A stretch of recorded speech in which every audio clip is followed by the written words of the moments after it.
Hi guys, it's Burp here and welcome to today's exclusivity report. And today I'm going to give a deeper check to Bitcoin USD spot price analysis of higher time frames, weekly, daily, and mid-daily chart mainly to get you some conclusive ideas on what's happening with Bitcoin right now. And this video is sponsored by our partners at Bybit, a top-tier cryptocurrency exchange that offers traders a professional platform with excellent customer service. They are partners of Formula One racing team, Oracle, Red Bull Racing, and other sports clubs. They provide innovative online spot and derivatives trading services, mining and staking products, and an NFT marketplace. Use the link in the description and claim up to $3,500 bonus.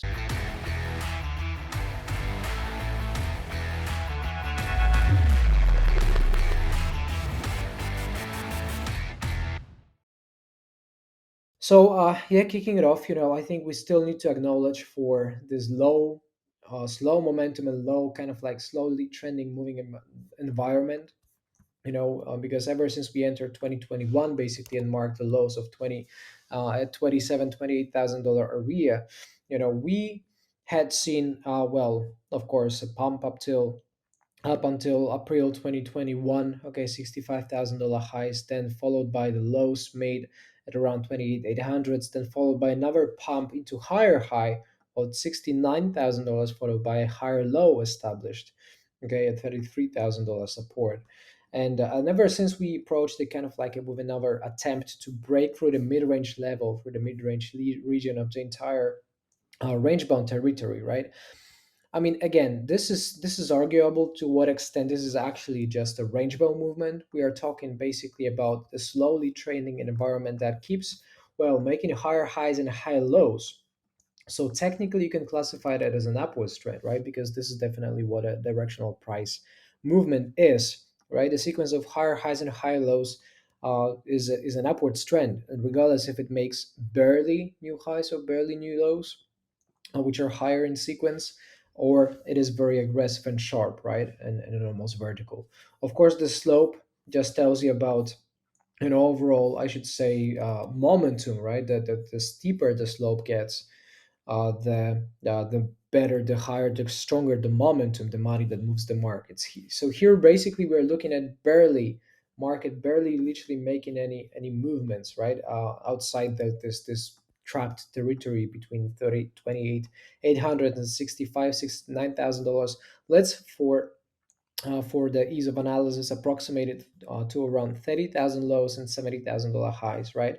So we've been trapped inside this chart pattern, uh, well, basically of slow trending movement, slow trending market, uh, of $40,000 in the size base, in the size of the base, right? So the vertical distance, the vertical kind of like price boundaries distance is of $40,000, right? So regardless of which direction it actually breaks, it should technically measure a measured move breaking out outside either the range lows or the highs, could technically take it $40,000 a measure from the breakout point, right? So of course, it would make little sense to measure $40,000 from the breakout point on the low side, which would technically just place you somewhere below on the negative 10,000s or something.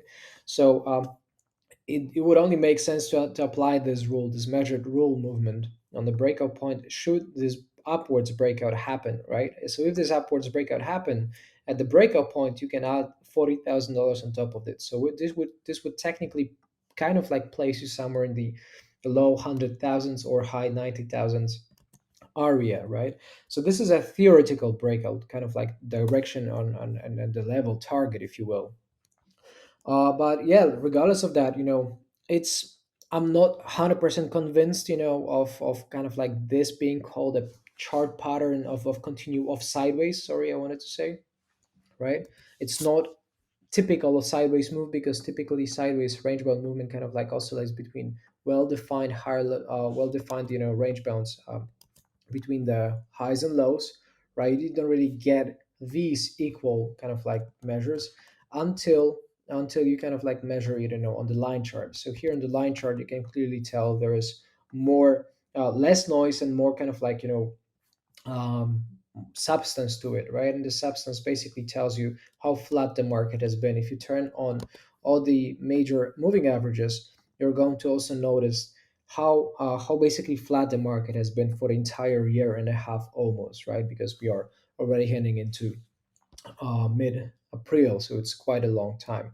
Historically, which is important and interesting, historically speaking, April, ever since 1950, has been of the strongest month in a year, right? So most of the yearly performance, most of the yearly gains and returns were always made in April ever since 1950s, right? So we're talking about a very rich history, which technically should well kind of like be more bullish than bearish in theory, right?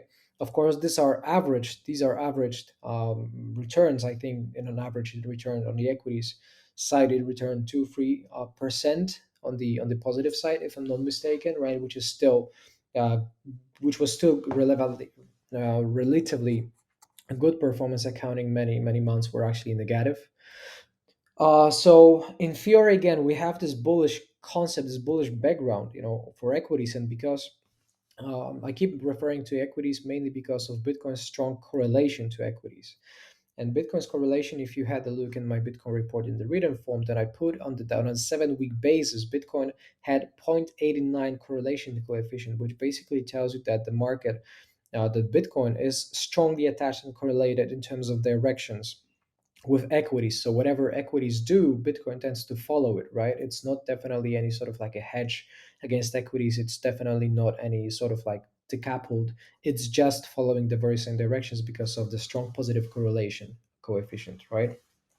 So again, anything that happens on equities is going to impact Bitcoin. If equities, just opened with a strong, sharp gap down today, opening at the market start, it definitely did add a lot of selling pressure also with Bitcoin on its side, right? So that always needs to be included in the analysis. So even if we take some simple approach to to the most relevant levels of the highs of $69,000, right, to approximate the average volume based volume weighted moving average, kind of like anchored at one point. We are clearly talking about the levels that are given ever since the $69,000 highs to approximately position fair value in Bitcoin based on price and volume at 45,000, 45,818. Okay. And accounting the lows, the market lows of February or January, I should say, at $33,000, it basically places you at $41,000 for its fair average value, right? So you can tell that Bitcoin is below both its long-term average defined by price and volume and the short-term or medium-term average defined by price and volume, right?